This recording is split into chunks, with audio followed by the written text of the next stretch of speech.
Hey, it's Court. Listen, before we get into today's episode, if you want to get free access to my brand new podcast SEO mini course that is going to help you get your podcast showing up in the top 5 in search on Apple and on Spotify, then all you have to do is enter our Dare to Share giveaway that we are doing here as we count down to episode 350, which is crazy. It's so hard to believe that we have had that many episodes here on the podcast, but I'm doing this as my way of saying thank you for being here every single week and for making this show possible. So all you have to do to enter, super easy. Either text the show to a friend of yours who is about to launch a podcast or who is podcasting right now and let them know, hey, you need to be listening to this show, or leave a written review on Apple Podcasts telling me how this show has helped you. Either way, pick your poison, take a screenshot when you do it though, and email it with your name to podcast@podlaunchhq.com so that I can feature you in an upcoming episode and say thank you. Because truly, this show would not exist were it not for you being here every single week, listening to the show, supporting the show, and encouraging me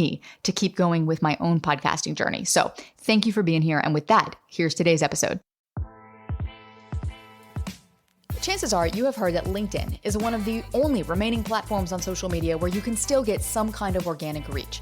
The problem is no one is really showing podcasters how to use it to get in front of the right audience. Until now. You're about to meet my friend Jay Schwedelson, who is a top 10 podcast host and a marketing genius who has taken his show from 0 to a top 10 spot in the marketing charts out of 50,000 marketing podcasts every single week for the past 2+ years. And one of the biggest tools in his toolbox has been LinkedIn.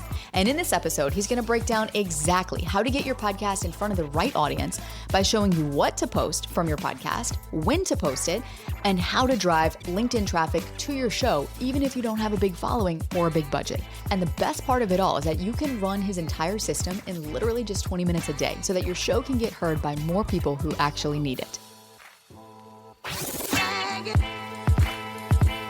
Welcome to Insider Secrets to a Top 100 podcast. I'm your host, Courtney Elmer. Let's make your business binge-worthy. Jay, what's up? Welcome to the show. I got to tell you, I've been listening to the show for so long. It is such an honor to be here. So thanks for having me. I am excited that you are here. I've got so much to ask you, but first, I want to read something here for everybody listening. All right, listen up, guys. Jay Schwedelson launched his podcast, Do This, Not That, in August of 2023. As of May 2025, the show has released over 390 episodes with over 2,000 ratings and reviews and has been recognized as one of the top 10 marketing podcasts in the US. This is all according to Riphonic.com. And this rapid growth underscores that while great content is essential, it's strategic marketing that significantly impacts a podcast reach and influence. Jay, 2 years. 2 years. In podcasting land, that is fast. When you look back at your success, how much of it would you say came down to content? And how much of it do you attribute to the actual marketing of your show? You know, first of all, that's really cool to hear you say all that stuff because I don't even know half of what's going on with all that really. And it has been exciting. It's been a crazy hamster wheel to get on. And so I would say when I first started this thing, I tried to follow everybody's playbook. You know, I listened to all the podcasts, I'd read all the stuff, do this, get the best guests, follow this playbook. And I started doing that. And we were releasing episodes. In the first few weeks, I was like, I hate my own show. I actually hate my show. And I was like, this is not working. People aren't listening. I don't want to listen. My wife wouldn't listen. And I said, I forget it. I'm going to put out a show that I would listen to. And then we started exploring every marketing tactic possible. And we just tried to look at it from an outsider's perspective. And it really helped. I think that right there is really key. Looking at it from an outsider's perspective. Jay, a lot of people do this backwards. And I did this backwards in the very beginning of my show. And I was creating a show that I thought was interesting, but I really wasn't thinking about it from the perspective of, well, who might be listening to this? And what are they interested in that I'm also interested in, right? And kind of finding the happy marriage between the two. I know you had a lot of marketing knowledge, like going into it to apply to your show. I want to get into what worked really well for you in terms of marketing. But first, let's dig into what didn't work. What were some of the things that you tried out the gate? Because you said you tested a lot of things. What really didn't work? Originally, we tried the standard long form interview format. I'm like, oh, I know a lot of people in the marketing world. I'll bring them on as guests and I'll ask them questions. And then within a month or two, I'm like, I am not Barbara Walters. I am not someone that can just pull out the best from somebody. I'm like, it's epically boring. and no one was getting anything out of it. And my podcast is called Do This, Not That. And the idea going into it was that this was going to be a very tactical podcast. You're going to be able to get out quick wins. And this long form interview format, I'm like, this just isn't it. And so that's what I mean. I was following other people's playbooks, and then I was like, okay, let's blow this up.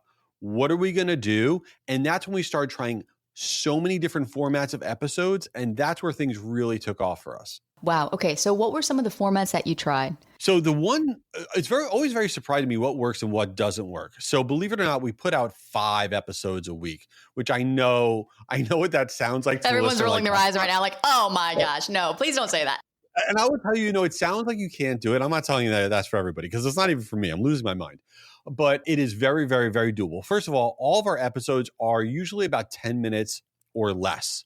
So what we put out is on Tuesdays, we put out What's Up This Week, which is really just important news items from the marketing world that are very, very specific that you're not going to hear everywhere, like 2 or 3 items. That's it. We record that it takes us 15 minutes to record. It couldn't be easier. The format that's crushing it for us is called Ask Us Anything. So we put up on our website, my website, this very simple form that says Ask Us Anything. And we tell people, put any question that you want in there. And then every week we answer one work question and one ridiculous question. That's it. And so the work question will be like, oh, what should I put in my subject line that's going to work really, really well? And we answer that with some really quick takeaway tip. And then we do a ridiculous question. And that's what we frame it as. And people always hang on for that ridiculous question. People submit the wildest stuff. They want, dating advice. They want to know what reality TV shows I'm watching, the craziest stuff.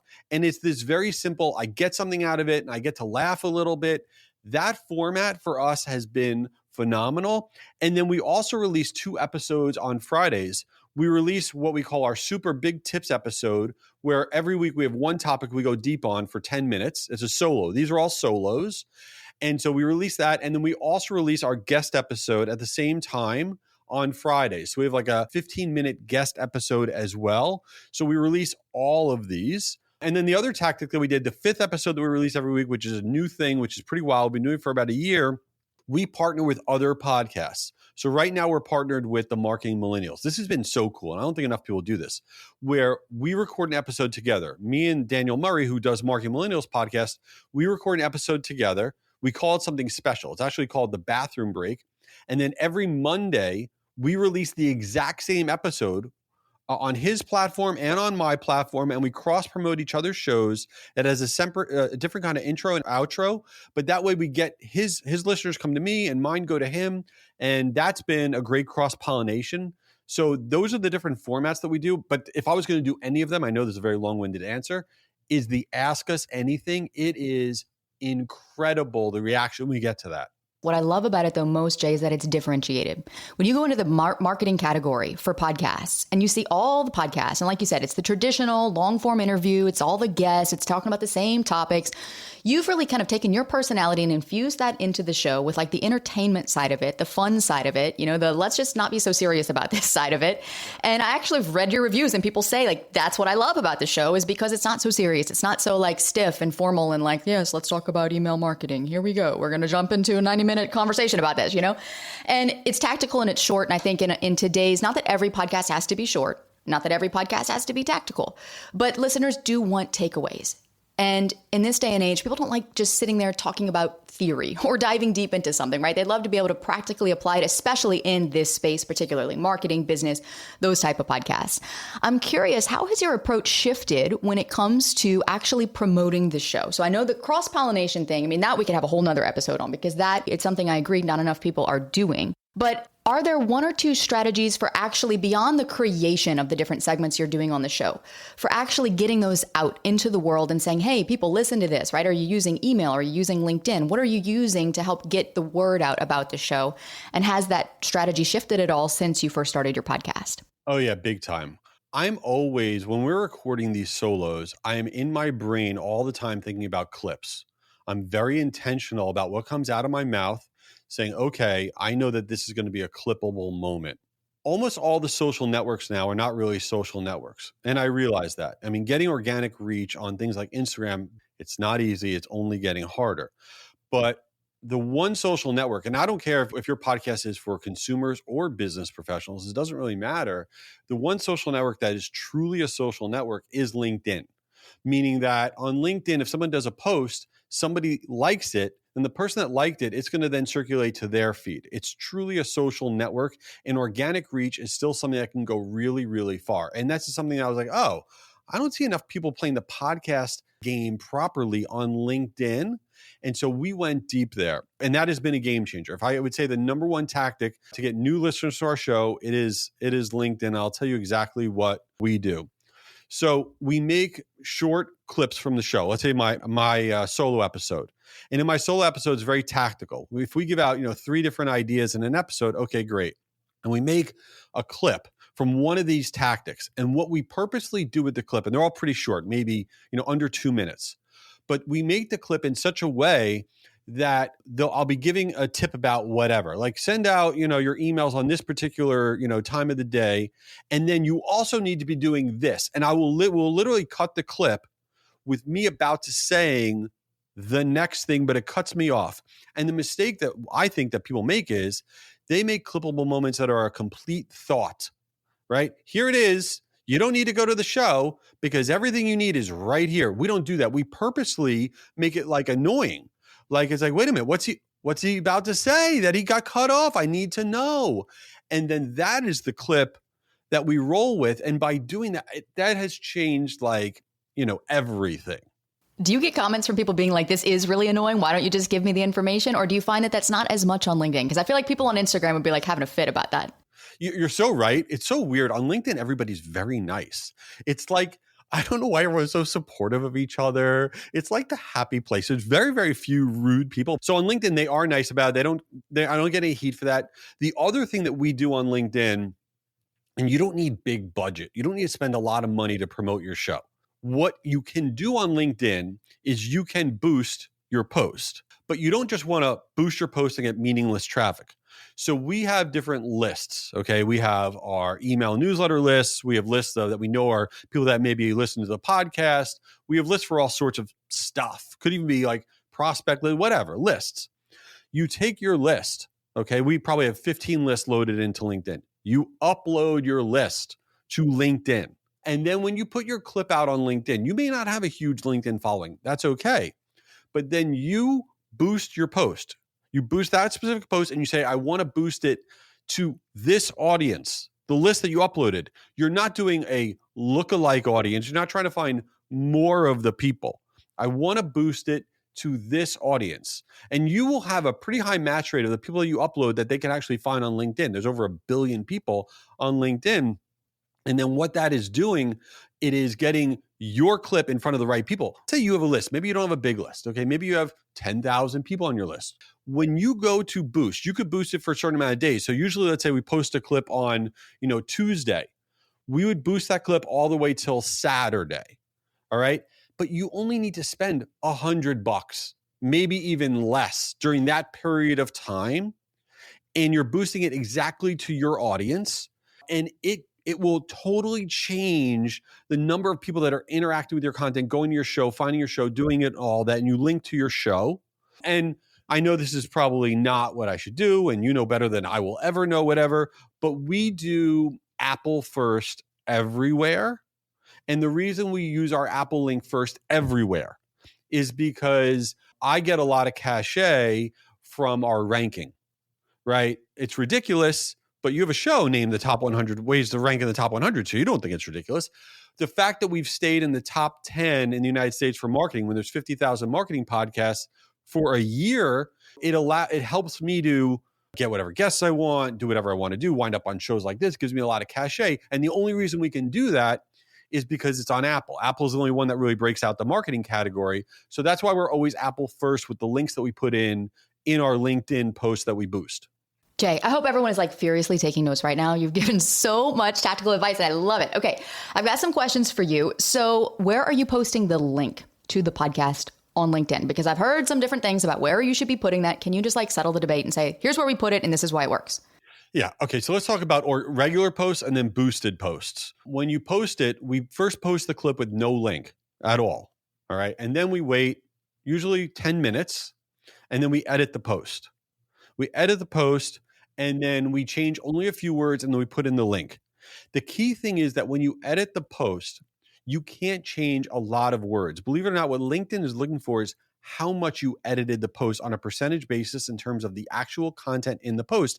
Because if you edit the post like 50%, then they're like, uh-oh, this isn't the same post. We have to stop circulating it. They're trying to do something weird. So you have to change very few words. We change like 3 words and then we add the link. Now, when you add the link to a non-boosted post, yeah, you'll get dinged for about probably 15 to 20% of the circulation, but it's still better to have the link in there than not. People will say put it in the comments and whatever. I think that's garbage because people aren't looking in the comments. So I don't think it goes nearly as far. Now, when you boost it, we still do the same thing. We post it, we wait 10 minutes, we edit it, we put the link into the episode, and then we boost it. And when you boost a post, you don't lose anything because LinkedIn's like, high five, you're spending money with us. Cool. Put a link in there. So that's how we do it. I love that you said you spent about $100, like Tuesday through Saturday, give or take. It could be a little less. So it doesn't take a huge budget to do.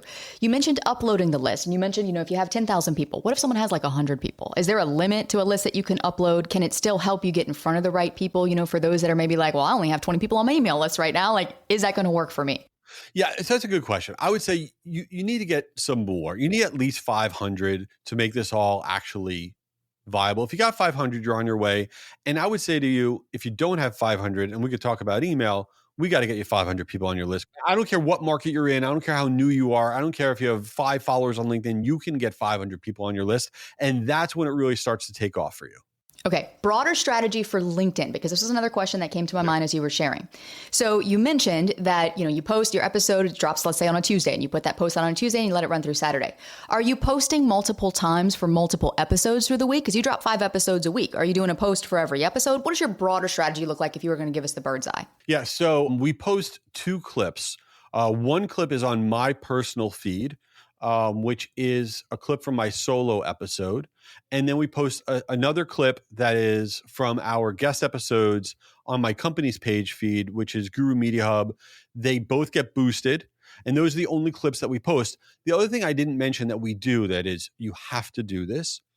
Anybody who likes, will like your or reacts to your post. Okay. And by the way, I do this with every post I do, regardless of his podcast or not.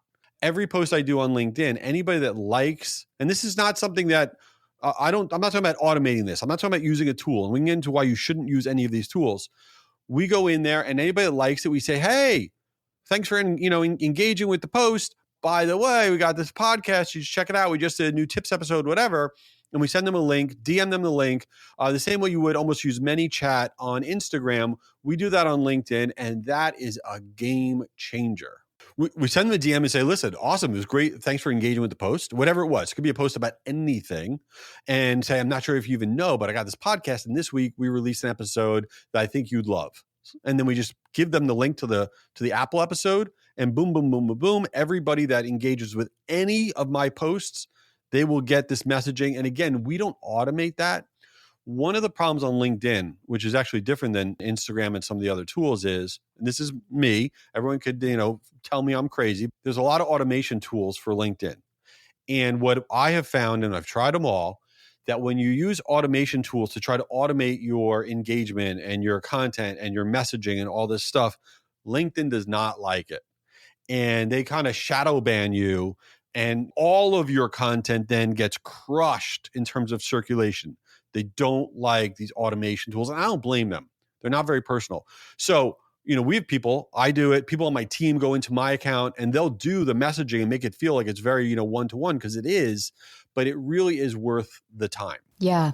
And it's an extra step that none of us would really think about beyond like, well, let me just comment back to the person in the comments to say thank you. But you're actually going the extra step of DMing them to create that personal connection, which is signaling to LinkedIn you've got that relationship going, which is really huge, I would imagine. But then also creating that personal connection with that person. And I remember you did something similar with me, not for me engaging on your post and DMing, but you had said, someone had reached out to you asking about podcasting. You're like, oh my gosh, well, you need to go listen to Courtney's podcast. You connected us. And it's just amazing how it does on LinkedIn for some reason. Everywhere else, it's like if someone's DMing you and they don't know you, it's like a very spammy thing, right? But on LinkedIn, it's not that way. It really is not. And I feel like it's kind of one of the last places that we have where, yeah, there are real people there that are actually really engaging with each other. And so it's not weird when you reach out in the DMs on LinkedIn. Please, everyone go deep on LinkedIn. And what you want to do is connect with people. Okay. It's very important when you connect with somebody. Let's say somebody likes your post or whatever, and you like, oh, I'm going to connect with them. When you click that connect thing, you always send them a custom note. Always. Your acceptance rates will be about 30% higher when you do. You flatter them. Say, I would love to connect with you. I've been checking out your content and you're crushing it. Would love to learn from you. And or you look up the last thing that they wrote about. You say that article you posted was so interesting. You want to grow on LinkedIn. LinkedIn is becoming more and more important in terms of the social universe. I mean, to me right now, my time is spent on LinkedIn, trying to learn Reddit and trying to learn Pinterest for my podcast. Those are the three things I care about right now for my podcast. Yeah, which is what you don't hear people talking about. And Reddit is super interesting. We'll do another episode on that for sure. But Jay, this has all been so good and so tactical. For someone listening right now who's maybe trying LinkedIn, maybe they've posted some stuff there, maybe they don't really do anything on LinkedIn, what should their first and next step be walking away from this episode? I love the idea of leveling up. You know, a lot of times people go on LinkedIn like, oh, I want to connect with the vice president of whatever, because that's who I really want to know. But that person's not just going to connect with you. So a trick that you want to think about doing is go to the marketing manager or marketing director, lower level people in that company that you want to connect with that higher level person, and try to connect with those lower level people. And then when you go to connect with that vice president person, they will see that you have like 3 mutual connections at their own company. And the likelihood of them accepting it, when somebody sees that you have at least 3 of the similar connections, all the data shows their acceptance rate goes up into the stratosphere. So if you want to grow on LinkedIn and get connected to the exact right people, you just got to play the game a little bit differently. How much time a week do you spend on LinkedIn? So on my calendar, what I do is I have 20 minutes every single day in the morning. That's my LinkedIn time. I'm commenting on other people's stuff. I'm posting stuff. And look, I'm bored on my couch. I'm watching a horrible show that I don't like. I'll go on LinkedIn and mess around. But I'm very intentional that 20 minutes a day. And it's probably been the single bit. I'll give you an example. During COVID, I had, I think, 600 connections on LinkedIn. And then I woke up and I was really scared. I was going to go out of business during COVID. I was like, I need to meet a lot more people. And I had never posted on social media before. So I said, I'm going to start posting. So between now and then, I don't know, I got like 67,000 connections, followers, whatever, and it's changed my business. And all I'm doing is spending 20 minutes a day. It's not that hard. 20 intentional minutes a day. And this is what is so interesting about this strategy and others. You know, a lot of times we look at something and we can think it takes a lot of time or it's just another learning curve. And yeah, there might be a little bit of a learning curve to it, but you're proof that you taught it to yourself. You figured it out. You're spending 20 minutes connecting with key people, building a network of ideal listeners for your show, people who potentially listen. And if you got a business behind the podcast, people who are also ideal clients, and building that network, sharing your podcast on LinkedIn in the way that you just described. Are you tracking at all how people are converting or clicking those links? Are you not really worried about that? Is that something that people should really be like honed in on, or not so much, just more about getting it out there, getting it in front of people? I'm going to go to the Courtney jail right now because, and by the way, for everybody out there, great example. Courtney and I met on LinkedIn. So there's a prime example. So I'm terrible, I'm being real about tracking everything perfectly. I kind of think attribution is garbage. I know that's the worst take of all time. I believe that everything is surround sound, right? That people consume what you're doing. They buy your products. They do your things, not because you sent that last email or they saw that one post. It is this culmination of a lot. And when they were ready for you and they remembered you, so they took advantage of you. That doesn't mean you shouldn't be tracking everything, but it's my excuse for not tracking everything. So I'm incompetent and I don't have any idea what's going on. No, dude, you grew your podcast to the degree that you have in 2 years. You were not incompetent. This is why everyone is leaning in, listening so closely to you right now. I think attribution is important on the back end of your podcast. Are you tracking leads that are coming from your podcast? Are you tracking sales that are coming from your podcast?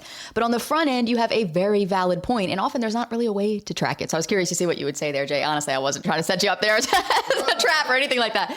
But Jay, this is awesome. Thank you so much for being here. I'm super excited to dig into email marketing with you next. I appreciate you sharing your wisdom with us here today. Awesome. Thanks so much. And if you loved this episode, I would love it if you would scroll down in your Apple app or on Spotify, tap the 5 stars and bonus points when you write a written review on Apple to let other listeners know that this episode and this show is going to be worth their time too. And then don't go anywhere, because I have a feeling that if you did love this episode, you're really going to love the next one, because Jay is joining us back to break down why the quote unquote new episode announcement emails that you're sending to your list aren't driving any new traffic to your podcast. He's going to break down the key strategies you need to get people to open your email, read your email, and actually click through and listen to the podcast so that you can turn both your podcast and your email list into tools that grow each other. So buckle up, grab a pen, and get ready to take some notes, because all of that and more is coming up right here in the next episode to help you make your business binge-worthy.